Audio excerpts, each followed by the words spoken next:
How are you guys doing? Hope you guys are having a great week. My name is Samson, and here are 5 quick tips on how to shoot an interview professionally.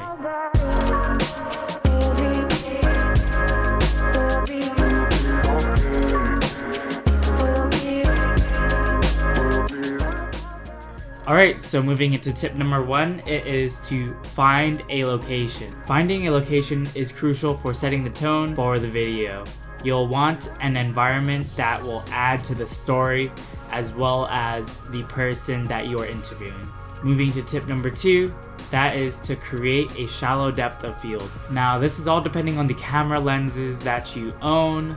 The lower the aperture of the lens, the better. That will allow you to have a wider aperture in your camera lens, which allows for the blurriness of the background, and that will create a more professional look. Now moving on to tip number 3, we're going to be talking about lighting. Now when shooting your clients, you'll want to set your main lights around 30 degrees to the side, as well as set it up a little bit higher, and that'll create a nice shadow on your clients' faces. Now for the keystone light, you'll want to set that at the opposite end of the main lights, and that'll allow a lighting outline along the face of your clients. Alright, so we're going to be moving on to tip number 4, and we're going to be talking about audio. Audio is super important. It's about 50% of the video experience. If you have horrible audio, then that could completely ruin the entire video itself. And so for me, I'm not perfect at audio and I'm still learning every single day.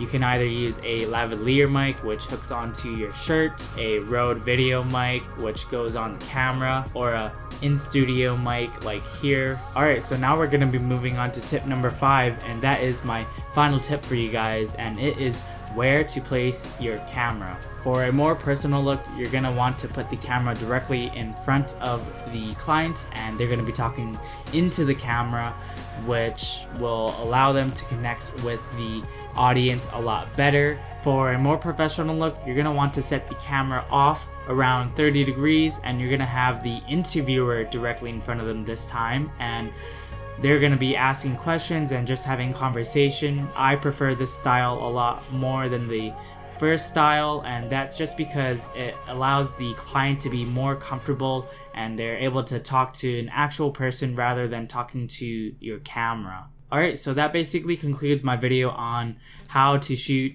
an interview professionally, and I hope you guys learned something from this video. Hope you guys enjoyed, and I'll see you guys next week.